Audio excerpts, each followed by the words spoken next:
오늘 우리에게 주신 하나님의 말씀은 베드로 전서 4장 7절에서 11절 말씀 보도록 하겠습니다. 베드로 전서 4장 7절에서 11절 말씀. 베드로 전서 4장 7절에서 11절 말씀. 제가 봉독해 드리겠습니다. 만물의 마지막이 가까이 왔으니 그러므로 너희는 정신을 차리고 근신하여 기도하라. 무엇보다도 뜨겁게 서로 사랑할지니 사랑은 허다한 죄를 덮느니라. 서로 대접하기를 원망 없이 하고 각각 은사를 받은 대로 하나님의 여러 가지 은혜를 맡은 선한 청지기 같이 서로 봉사하라. 만일 누가 말하려면 하나님의 말씀을 하는 것 같이 하고 누가 봉사하려면 하나님이 공급하신 힘으로 하는 것 같이 하라. 이는 범사에 예수 그리스도로 말미암아 하나님이 영광을 받으시게 하려 함이니 그에게 영광과 권능이 세세에 무궁하도록 있느니라. 아멘.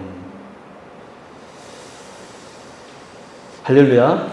네, 오늘 오신 여러분들을 진심으로 환영하고 축복합니다. 제가 지난주 예배 강고 시간에 그런 말씀 드렸습니다. 우리가 예배 참여하는 데 힘쓰자.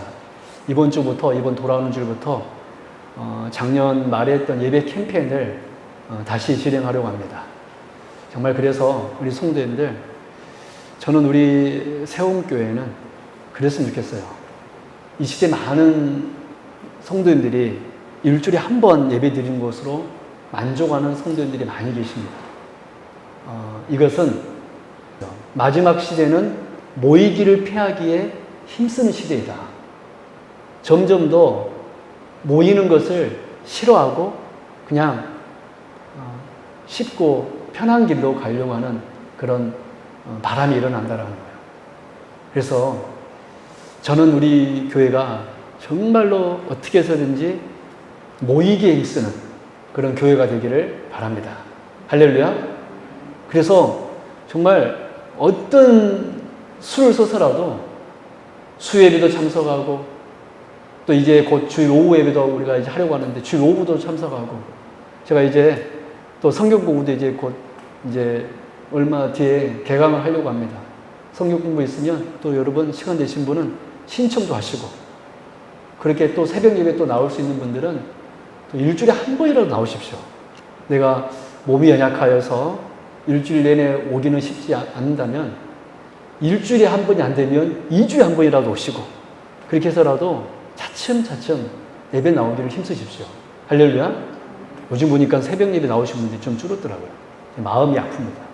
왜 이렇게 성도님들이 안 나오실까? 날씨가 더워서 그런 것 같아요. 그래서 여러분들 기도하는 일도 힘쓰고 예배하는 일도 힘쓰고 건강한 교회가 어떤 교회다 보면 모이는 데 힘쓰는 교회는 건강한 교회입니다. 우리 교회가 그런 교회가 되길 바랍니다. 제가 그래서 성도님들에게 이제 적극적으로 예배 안 나오시면 또 공면하려고 합니다. 여러분, 제가 전화할 때 귀찮아하지 마시고 사랑의 마음으로 전화를 받으시면 감사하겠습니다. 여기에 나오신 분들은 다들 잘 나오신 분이어가지고 할 말은 아니지만 그런다는 거 여러분 아시고 우리가 아무튼 못 나오신 분이 있으면 여러분들 서로 연락해서 우리 나오는데 힘쓸 수 있기 바랍니다. 여러분, 우리가 종종 듣는 말들 중에 이런 말들이 있습니다. 종말이 곧 도래한다면 여러분들은 오늘 무엇을 하시겠습니까? 그래서 스피노자라는 사람은 이렇게 말했습니다. 여러분들이 다 아시는 내용인데요. 내일 지구가 멸망하더라도 나는 뭐를 심겠다? 사과나무를 심겠다. 이 스피노자가 사과나무를 사과를 참 좋아하지 않는가 그런 생각이 드는데요. 나는 사과나무를 심겠다. 이렇게 말하였습니다. 그렇다면 여러분들은 내일 종말이 주님이 오신다면 오늘 무엇을 하시겠습니까? 그런데 우리는 이런 질문에 대하여 사실 고민할 필요가 없습니다. 왜냐하면 성경에 이미 그 해답이 다 들어있기 때문에 그렇습니다. 오늘 보면 7절 말씀을 보십시오. 오늘 7절 말씀은 이렇게 시작하고 있습니다. 만물의 마지막이 가까웠으니. 우리 같이 한번 따라해 볼까요? 만물의 마지막이 가까웠으니. 그래요. 여러분, 이 시대를 흔히 말세라고 합니다. 여러분, 말세는 언제부터 시작되었을까요? 예, 주님이 십자가에 죽으시고 부활하신 다음에 40일 뒤에 승천하신 그 순간부터 말세가 시작되었습니다. 왜냐하면 주님이 언제 올지 모르기 때문에. 그래서 말세는 사실 2000년 전부터 말세는 이미 시작되었습니다. 그래서 지금은 세기 말입니다. 마지막 때가 가까이 왔습니다. 그래서 지금은 말세의 시대입니다. 언제 주님이 오실지는 아무도 모릅니다. 오늘 본문 7절에서 그래서 만물의 마지막이 가까이 왔다. 지금으로부터 2000년 전에 사도 베드로가 이렇게 외쳤습니다. 만물의 마지막이 가까이 왔다. 그래서 말세는 이미 2000년 전부터 시작이 되었습니다. 이런 점에서 오늘 본문은 분명하게 말세를 살아가는 우리가 무엇을 해야 할지 오늘 정확하게 제시해주고 있습니다. 이 시간은 크게 4번의 명령어를 통하여서 말세를 사는 우리들이 오늘 하루 어떻게 살아야 하는지 함께 말씀을 통하여 살펴보도록 하겠습니다. 그래서 오늘 이 시간 말씀에 귀 기울여서 주님 오시는 그날까지, 그리고 주님이 우리를 부르시는 그날까지 성도로서 믿음을 온전히 지킬 수 있는 여기 계신 주의 거룩한 백성들 될 수 있기를 주님의 이름으로 축원합니다.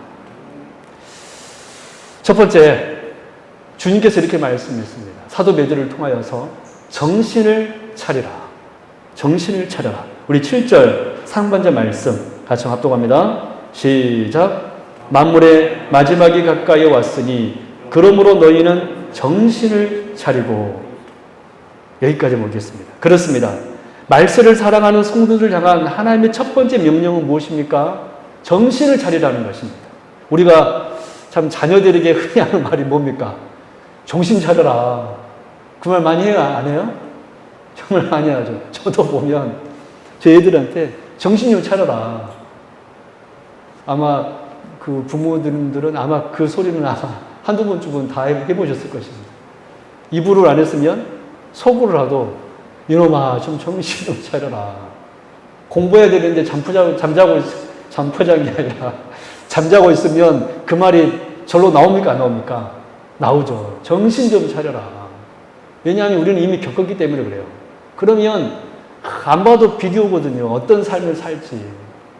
제가 대학 다닐 때 저는 요즘 아이들처럼 이렇게 뭐 커피숍 알바라든지 그런 알바를 했던 것이 아니라 그런 노가대를, 소위 말하는 노가대를 정말 많이 했습니다. 제가 그 공장 아파트 벽돌도 지어봤고 공장 굴뚝 아시죠? 제가 요새에서 살았었는데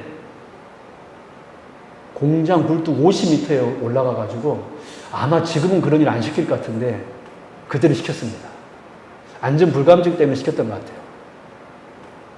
그 산소 농도도 측정하고 가스 농도도 측정하면서 와, 제가 얼마나 떨었든지. 여러분 여천 공단 아시죠? 여천 화학공단. 거기 보면 굴뚝들이 있잖아요. 50m 넘는 굴뚝을 기어 올라갔습니다. 지금 올라가라면 못 올라갈 것 같아요. 근데 기어 올라가가지고 굴뚝 꼭대기 올라가서 이제 보니까 이 철판들이 이렇게 있더라고요. 오래되니까 이 철판들이 이제 교체 작업입니다. 세상에 그 교체 작업을 오늘 처음 노가다 나왔는데 시켰습니다. 그래서 제가 50m 굴뚝이 올라가가지고 속에 들어가지고 그 하나하나 밑으로 내려가면서 가스 농도 이제 공장의 가동이 멈췄죠. 그래도 불구하고 가스가 남아있을 수 있잖아요. 세상에 제가 그런 노가다도 있습니다. 제가 그 노가다 한 다음에 내가 다시는 여천공단 오나 보다. 진짜. 근데 그때는 인력사무소 가면 어디로 팔려갈지를 몰라요.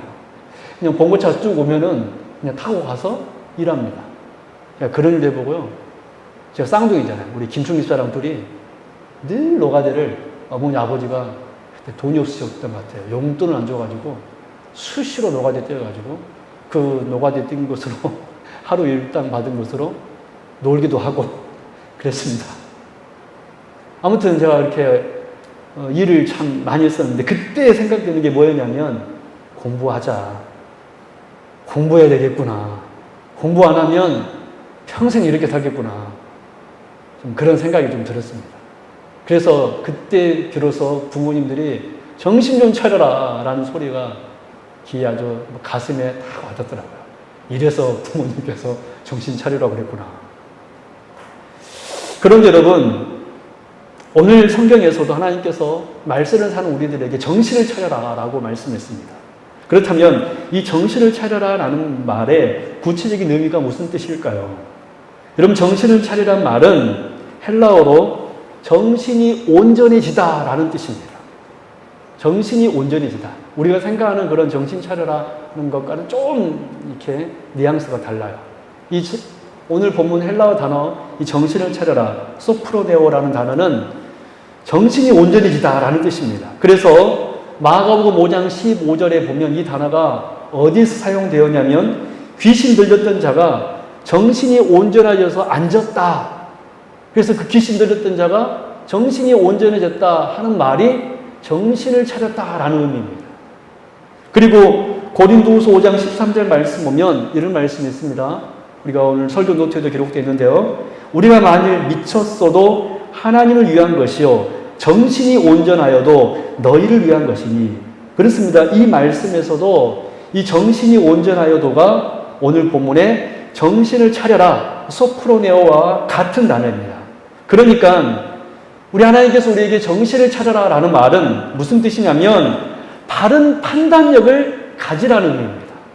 바른 판단력을 가져라. 이것이 바로 정신을 차려라는 의미입니다. 그럼 우리가 어떻게 해야지만이 바른 판단력으로 살아갈 수 있을까요? 우리 로마서 12장 3절 말씀 같이 합독하도록 하겠습니다. 같이 읽겠습니다. 시작. 내게 주신 은혜로 말미암아 너희 각 사람에게 말하노니 마땅히 생각할 그 이상의 생각을 품지 말고 오직 하나님께서 각 사람에게 나눠주신 믿음의 분량대로 지혜롭게 생각하라. 그럼 거기 지혜롭게 생각하라가 우리가 지금 살펴보고 있는 정신을 차려라, 소프로네오와 같은 단어입니다. 그러면 이 로마서 12장 3절에서 이 지혜롭게 생각하라, 이 지혜로운 생각이 어디서 비롯되는 것입니까? 하나님께서 각 사람에게 나눠주신 그 생각으로 말미암아 우리가 지혜롭게 살 수 있다는 거예요. 그래서 여러분, 우리가 바른 판단력을 가지려면 하나님으로부터 와야 됩니다. 하나님으로부터 주어지는 것입니다.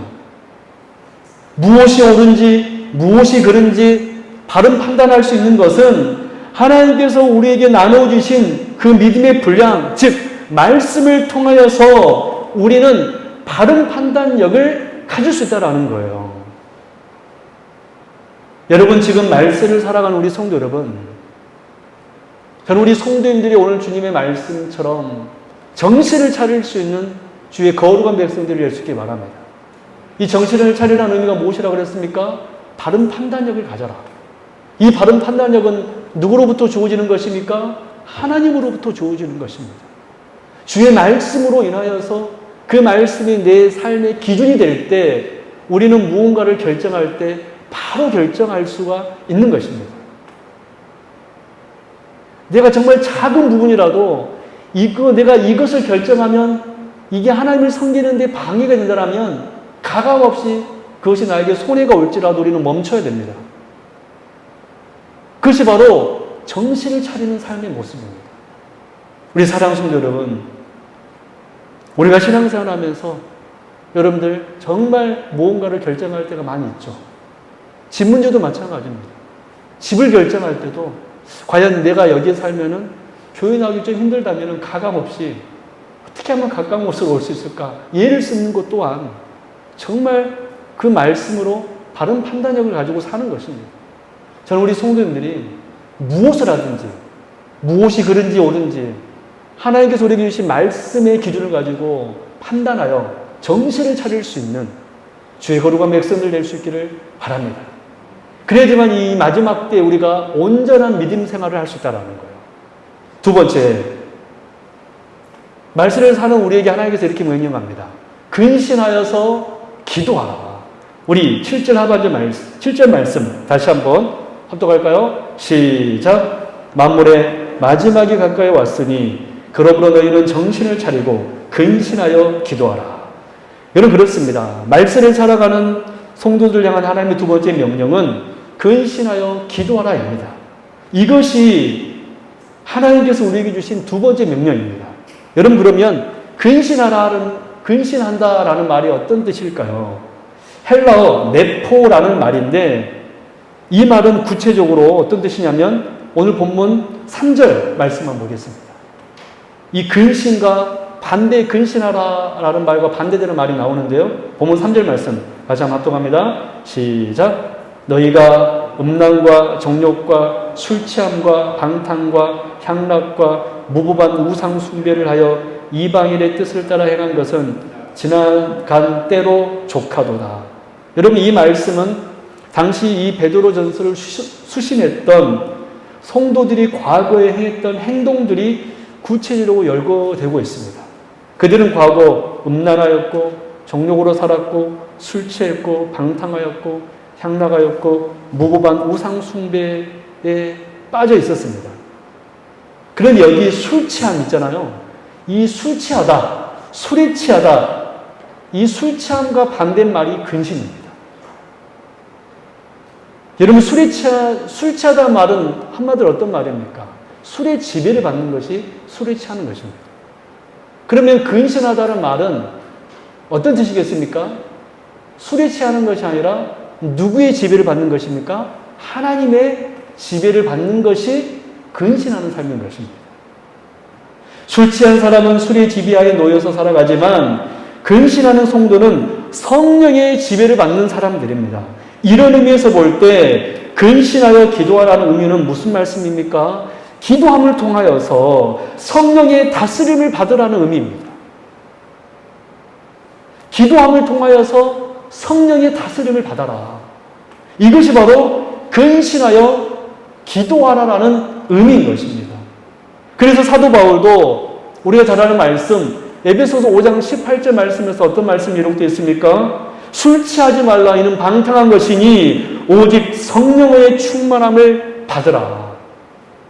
이 성령의 충만함을 받는 것이 바로 근신하여서 기도하라는 의미입니다. 우리 사랑하는 성도 여러분, 오늘 우리는 말세를 살아가고 있습니다. 이걸 우리에게 직접적으로 적용하자면 하나님께서 우리를 언제 부를지를 몰라요. 여러분, 그 누가 장담할 수 있습니까? 우리의 삶은 절대 내일을 장담할 수가 없습니다. 그래서 여러분, 우리가 오늘을 살아갈 때 우리는 어떤 삶을 살아야 되냐면 근신하여 기도하는 삶을 살아야 됩니다. 즉, 우리는 매일매일 기도함으로 세상의 지배를 받는 사람이 아니라 성령의 지배를 받는 사람이 되어야 한다는 거예요. 제가 왜 우리 성도님들의 예배에 참여하기를, 독려하기를 결심했고 왜 기도하기를 결심했냐면 그것이 바로 말세를 살아가는 사람들의 모습이더라고요. 정말 진정으로 우리가 하나님의 사람이라면 예배하는 일에, 기도하는 일에 어떻게 해서든지 예쓰고 사모해야 한다는 것입니다. 그래야지만이 우리가 근신할 수 있습니다. 여러분, 근신한다는 말이 무슨 말이라고 그랬죠? 누구의 지배를 받는다는 뜻이라고 그랬습니까? 성령의 지배를 받는 것. 성령의 지배를 받는 것. 우리가 기도함을 통하여서 하나님 나를 도와주시옵소서, 하나님 나를 다스려 주시옵소서. 부목사 때 주일학교, 성경학교 하면서 우리 아이들에게 가르쳐준 성령 기도가 있습니다. 우리 성도들 같이 한번 따라해 볼까요? 따라해 보세요. 성령 하나님 날 다스려 주시옵소서. 내 생각과 내 눈과 내 입술과 내 행동을 다스려 주옵소서. 예수 그리스도 이름으로 기도드리옵나이다. 아멘. 성령 하나님께서 내 생각을 먼저 다스려 주셔야 됩니다. 그래야지만이 우리의 눈이 올바른 것을 보게 되고 우리의 입은 정말로 착한 말을 하고 우리의 손은 선한 일을 하게 되는 것입니다. 그래서 우리 아이들에게 제가 성령 기도를 이렇게 가르쳐줬습니다. 늘 너희들 이렇게 기도해라. 성령 하나님 나를 다스려 주옵소서. 내 생각과 내 눈과 내 입과 내 손을 다스려 주옵소서. 예수 그리스도 이름으로 기도드리옵나이다. 아멘. 여러분, 우리 성도님들 근신하여 기도할 수 있는 주의 백성 될 수 있기를 바랍니다. 할렐루야. 근신하여서 기도하는 것입니다. 그래서 사도 바울이 디모데전서 4장 5절에서 말씀과 기도로 우리가 거룩에 질 수 있다라고 하였던 것입니다. 말씀을 통하여서 정신을 차릴 수 있고요. 기도를 통하여서 근신할 수 있는 것입니다. 이제 세 번째입니다. 말씀을 살아가는 우리 성도님들이 살아야 되는 그 삶의 모습 세 번째로는 무엇보다도 뜨겁게 서로를 사랑해야 됩니다. 우리 따라 해볼까요? 무엇보다도 뜨겁게 서로 사랑해야 됩니다.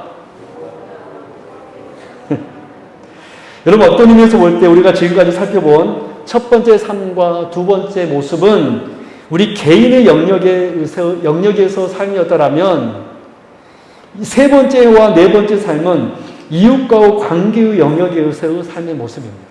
무슨 말이냐면 말씀을 통하여서 바른 판단력을 가지고 사는 사람은, 그리고 기도를 통하여서 성령의 지배를 받는 사람들은 자연스럽게 그의 삶이 내 옆에 있는 성도님들에게로 향하게 되어 있다는 거예요. 내가 말씀과 기도로 거룩해 진 성도라면 자연스럽게 우리의 눈이 누구를 향하게 되어 있다라고요? 내 옆에 있는 사람들에게 향하게 되어 있다는 것입니다. 전에는 늘 내 식구, 내 가정, 내 사업, 내 직장 다 난데, 우리가 말씀과 기도로 거룩해 주면 말씀을 통하여서 정신을 차리고 기도함으로 근신하는 삶을 살아가면은 우리의 눈이 열리는데 내 옆에 있는 성도가 눈에 들어오기 시작한다는 거예요. 그래서 8절 말씀 이렇게 말씀하고 있습니다. 같이 한번 합독할까요? 8절 말씀 시작. 무엇보다도 뜨겁게 서로 사랑할지니 사랑은 허다한 죄를 덮느니라. 그렇습니다. 말씀을 살아가는 우리에게 주님께서 하신 세 번째 명령은 무엇보다도 뜨겁게 서로를 사랑하라는 것입니다. 이것이 말씀을 살아가는 우리에게 하나님이 주신 세 번째 명령입니다. 제가 우리 성도들에게 자주 말씀드릴 말씀이었습니다. 저는 우리 세움교회에서는 다툼이 안 일어났으면 좋겠다 그랬습니다. 제 희망사항에 대해야 할까요? 저는 우리 교회에서만큼은 우리 성도님들이 안 다투었으면 좋겠어요. 사역하면서 여러 가지 생각들이 있을 수 있죠. 그러나 여러분, 우리 세움교회 성도님들은 늘 온유한 성도님 될 수 있기를 바랍니다. 할렐루야. 여러분, 특별히 이 말씀에서 무엇보다도 라는 말씀을 우리는 주목해야 됩니다. 무엇보다도. 여러분, 이 무엇보다도 라는 말은 헬라어 두 단어가 합성된 단어입니다. 전에 라는 단어와 모든 이라는 두 단어가 합성된 단어가 무엇보다도입니다. 그래서 이 무엇보다도, 이 파스프로라는 정확한 의미는 무엇이냐면 다른 모든 것을 하기 전에 이것부터 하라라는 의미입니다. 무엇보다도. 물론 우리나라의 의미에서도 그런 의미가 있겠지만 이 무엇보다도 이라는 말을 헬라어 이 단어로 풀어 해석하면 다른 모든 것을 하기 전에 이것부터 하라라는 것입니다. 그것이 무엇입니까? 그것이 무엇이죠? 먼저 뜨겁게 서로를 사랑하라는 것입니다. 다른 어떤 거 하기 전에, 심지어 말씀 보기 전에, 심지어 기도하기 전에 먼저 누구를 사랑하라? 내 옆에 있는 형제를 사랑하라. 모순이 될 수 있는지 모르겠지만 그만큼 내 옆에 있는 형제를 사랑하는 것이 중요하다는 의미인 것입니다. 무엇보다도 다른 어떤 것을 하기 전에, 심지어 내가 사역을 하기 전에, 내가 무엇을 하기 전에 내 사랑이 부족하다면 멈출 수 있어야 됩니다.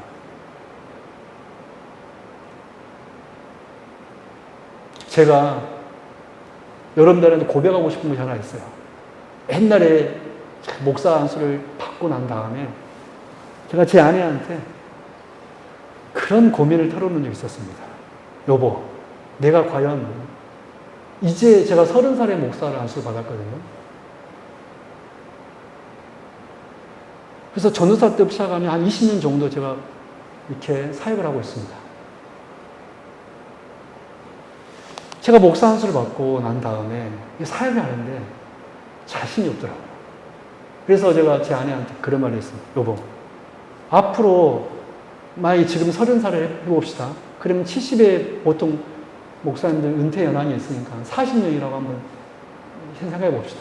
앞으로 40년 남았는데 내가 과연 목사로서 사역을 감당할 수 있을까? 나는 사랑이 부족하고 나는 정말 부족한 거 투성인데 내가 과연 성도님들을 섬길 수 있을까? 솔직히 자신이 없더라고요. 솔직히 정말로 정말 자신이 없더라고요. 인간적인 자신. 어떻게 정말 이 40년이라는 긴 세월 동안 어떻게 보면 내가 지금까지 살아온 그 생애보다 더 긴 세월이 남았는데 어떻게 우리 성도님을 내가 섬길 수 있을까? 정말 다 용서하고 다 이해할 수 있을까? 그럼 저도 성질 참 급하거든요. 제가 어떻게 다 성도님들 이해하고 제가 저희 아버지를 볼 때 느낀 점이 하나 있었습니다. 끝까지 참으시더라고요. 아버지 성격이 제가 알기로는 불같은 분이시고 근데 끝까지 참으시더라고요. 제가 그게 자신이 없더라고요, 사실. 내가 과연 사역할 수 있을까?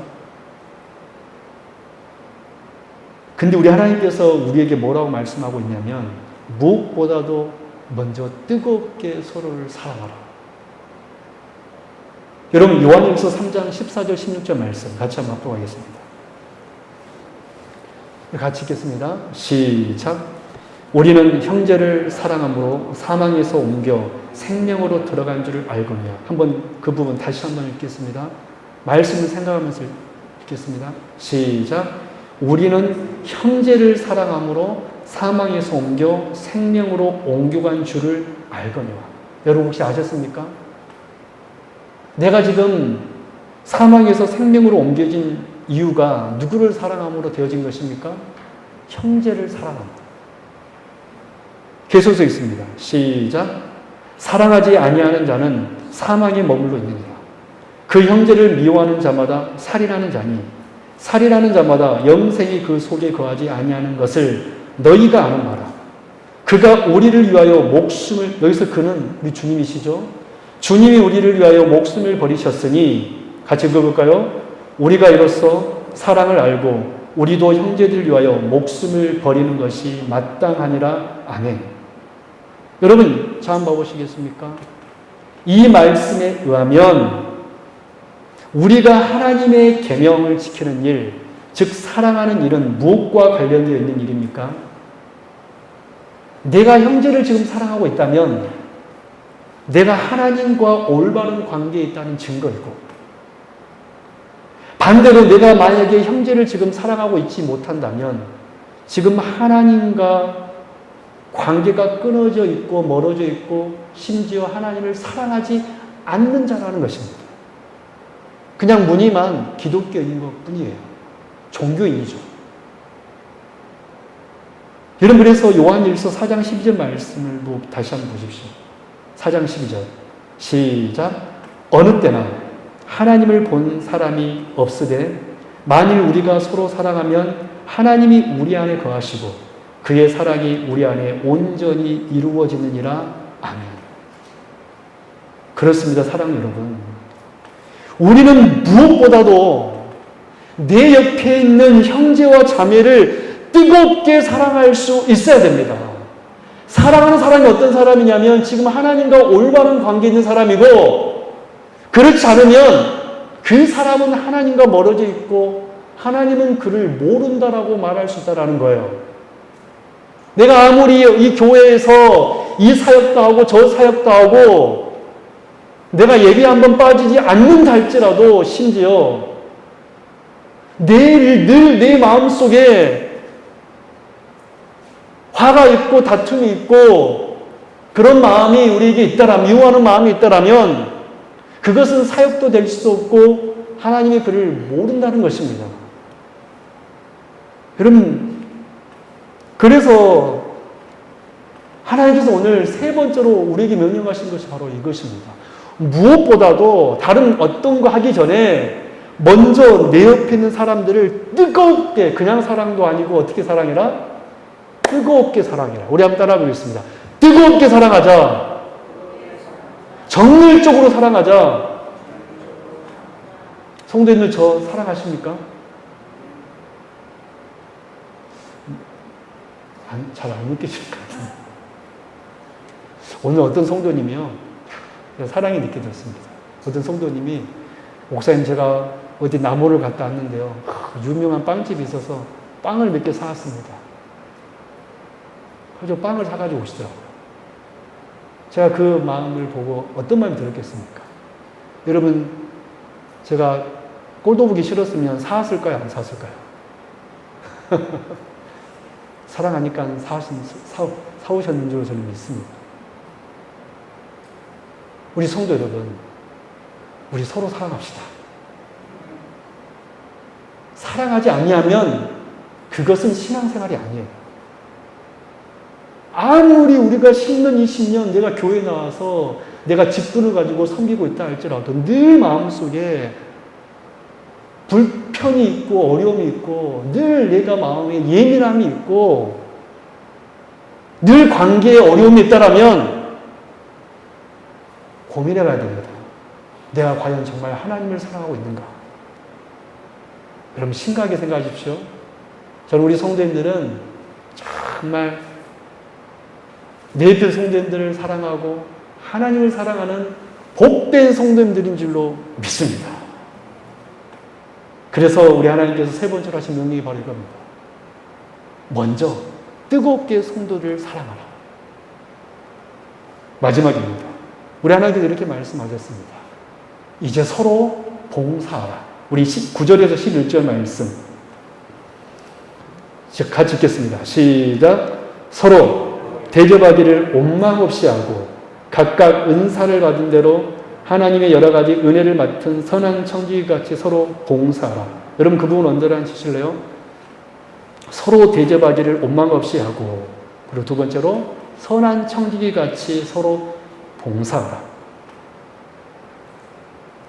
서로 대접하기를 원망 없이 하고 선한 청지기같이 서로 봉사하라. 계속 읽겠습니다. 시작. 만일 누가 말하려면 하나님의 말씀을 하는 것 같이 하고 누가 봉사하라면 하나님이 공급하신 힘으로 하는 것 같이 하라. 이는 범사에 예수 그리스도로 말미암아 하나님이 영광을 받으시게 하려 함이니 그에게 영광과 권능이 세세에 무궁하도록 있느니라. 아멘. 그렇습니다. 말세를 살아가는 성도들을 향한 하나님의 마지막 네 번째 명령은 서로 봉사라라는 것입니다. 여러분 봉사한다는 말이 무슨 말씀입니까? 섬긴다는 것입니다. 섬긴다는 것입니다. 디아코네오, 섬긴다는 것입니다. 섬긴다는 것이 무엇이죠? 여러분 예수님 시대에 이 베드로 사도 시대에 섬긴다는 것은 누가 하는 것입니까? 주인이 하는 것입니까? 종이 하는 것입니까? 종이 하는 것입니다. 여러분 섬긴다는 것은 요즘에 정말 좋은 의미로 사람들이 쓰고 있지만 사실은 섬긴다는 의미는 종이 되라는 의미입니다. 여러분 정말 종이 될 수 있나요? 정말 내 옆에 사람들의 발을 닦아줄 수 있습니까? 그런데 우리 하나님께서 말씀했습니다. 서로 봉사하라. 어떻게 우리는 봉사할 수 있습니까? 9절 말씀을 잘 보시면 서로 대접하기를 원망 없이 하라고 그랬습니다. 여러분 이 원망이란 말은 다른 말로 하면 투덜됨입니다. 우리가 봉사하기 위해서는 옆에 사람을 섬기기 위해서는 투덜대지 말고 하라라는 거예요. 어떤 분들은 사역할 때 보면 궁시렁궁시렁 하시는 분이 계셔요. 따라합시다. 궁시렁궁시렁 하지 맙시다. 궁시렁궁시렁 하지 맙시다. 일하면서 궁시렁궁시렁 하시는 분이 계셔요. 왜 나한테 이거를 시켰을까 목사님이? 왜 앞에 나한테 이것을 시켰을까? 궁시렁궁시렁. 여러분 섬길 때 여러분 투덜대지 말라라는 것입니다. 이것이 바로 서로 대접하기를 원망 없이 하라라는 거예요. 그리고 두 번째 우리는 어떻게 봉사할 수 있습니까? 선한 청지기 같이 봉사하라고 그랬습니다. 여러분 청지기가 뭡니까? 주인이 아니라는 거예요. 관리자라는 것입니다. 여러분 세움교회 주인이 여러분이십니까? 세움교회 주인은 우리 하나님이셔요. 교회는 절대 건물이 아닙니다. 주 예수 그리스도를 주라 시인한 자들이 모이는 그 모임이 그게 교회이지 이 건물은 예배의 처소입니다. 그래서 교회의 주인은 절대로 사람이 될 수 없어요. 근데 하나님께서 우리에게 사역하면서 어떻게 사역하라고 그랬습니까? 청지기 같이 사역해라. 집사입니다. 이 청지기는 관리인 집사예요. 그래서 여러분, 우리 교회의 직분 중에 어떤 직분이 있습니까? 집사의 직분이 있는 겁니다. 이런 집사라는 뜻은 어떤 뜻입니까? 섬기는 사람입니다. 종이 되는 사람입니다. 먼지를 뒤집어 쓰는 사람입니다. 여러분, 정말 과연 집사의 직분을 감당하면서 종이 되고 있습니까? 아니면 인정받기를 원하십니까? 여러분, 하나님께서 말씀했습니다. 서로 집사가 되어라. 서로 봉사해라. 원망 없이 해라. 왜 하나님께서 서로 봉사라는 것을 마지막에 이렇게 말씀했습니까? 그것은 바로 이 봉사라는 것은 옵션이 아니라 필연의 문제이기 때문에 그랬습니다. 이런 성도님들이 가끔 계셔요. 내가 구원받았으니까 그것으로 끝났다고 생각하는 사람들이 있습니다. 그래서 교회는 조용히 다녀야지 라고 생각하는 분들이 계셔요. 정말 잘못된 생각입니다. 내가 정말로 말씀과 기도로 거룩해진 사람이라면, 정말 내 옆에 있는 성도를 뜨겁게 사랑한 정말로 하나님 안에 있는 사람이라면 필연적으로 어떻게 하게 되어 있습니까? 청지기처럼 봉사하게 되어 있다라는 거예요. 그래서 교회는 조용히 다니는 것이 아닙니다. 교회는 봉사하기 위하여서 오는 것입니다. 할렐루야. 교회는 봉사하기 위하여서 정말 주님 앞에 나와 섬기는 거지, 내가 대접받기 위해서, 저는 우리 성도인들이, 모든 성도인들이 다 중직자가 되길 바랍니다. 물론 여기 계신 분들은 다 정말 사역도 열심히 하고 귀한 신앙 분들입니다. 저는 그러나 우리 세움교회 온 성도가 다 중직자 되었으면 좋겠어요. 온 성도가 내가 이 교회를 위하여서, 하나님을 위하여서 무엇을 할까 고민하면서 정말 교회를 정말 사랑하고, 여러분 만약에 태풍이 오면 교회 한번 나와보는 사람이 진짜 성도 아닐까요? 정말 태풍이 오는데 그래도 한번 교회 한번 와보는 것이 성도의 모습 아니겠습니까? 저는 우리 성도님들이 정말 그 발걸음이 그런 발걸음이 되었으면 좋겠어요. 여러분, 내 옆에 있는 성도님들을 우리 열렬하게 섬길 수 있기 바랍니다. 할렐루야. 마땅히 우리가 구원받은 하나님의 사람이라면 주님의 사랑으로 투덜대지 말고 청지기의 마음으로 서로 봉사하며 섬겨야 됩니다. 모두 다 침대에 누워서 섬김을 받으려는 교회는 병든 교회입니다. 우리 세움교회는 정말로 내 힘이 필요한 곳이 어디 있는지를 팔거도 붙이고 정말 사역하고 봉사하는 그런 복된 교회 되기를 주님의 이름으로 축원합니다. 말씀 듣도록 하겠습니다. 만물의 마지막이 가까웠다 그랬습니다. 이 시대에는 말세입니다. 주님이 속히 오신다고 하였습니다. 그러면 말세를 사는 우리들에게 하나님께서 하신 명령이 무엇입니까? 첫째, 정신을 차리라고 하였습니다. 즉, 말씀을 통하여서 바른 판단력을 가지고 오늘을 살라라는 것입니다. 둘째, 근신하여 기도하라 그랬습니다. 늘 기도하면서 세상이 아닌 성령의 다스림을 받으라 그랬습니다. 세 번째, 무엇보다도 뜨겁게 내 옆에 있는 사람을 사랑하라 그랬습니다. 마지막 네 번째로 서로 봉사하라 그랬습니다. 섬김을 받으려는 것이 아니라 서로 섬기고 살필 수 있는, 그래서 우리 세움교회는 서로 사랑함으로 봉사가 넘치고 말씀과 기도로 거룩해지는 그런 복되고 아름다운 교회 되기를 주님의 이름으로 축원합니다. 기도하겠습니다. 하나님 아버지 감사합니다. 오늘도 이렇게 귀한 날 주시고 하나님의 말씀을 통하여서 우리가 이 말세 때 무엇을 하면서 살아야 되는지 도전받게 해주신 거 감사합니다. 주여, 우리 성도님들 말씀을 통하여서 정신을 차리게 하여 주옵시고 기도함으로 근신하게 하여 주옵시고 서로 뜨겁게 사랑하고 서로 청지기같이 봉사할 수 있는 주의 백성들 다 되게 하여 주옵소서. 우리 세움교회는 모든 성도님들이 서로 움직여 주의 영광을 드러낼 수 있는 주의 거룩한 세움교회 되게 하여 주옵소서.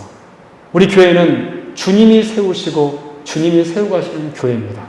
감사드리며 거룩하신 예수 그리스도 이름으로 간절히 기도드리옵나이다. 아멘.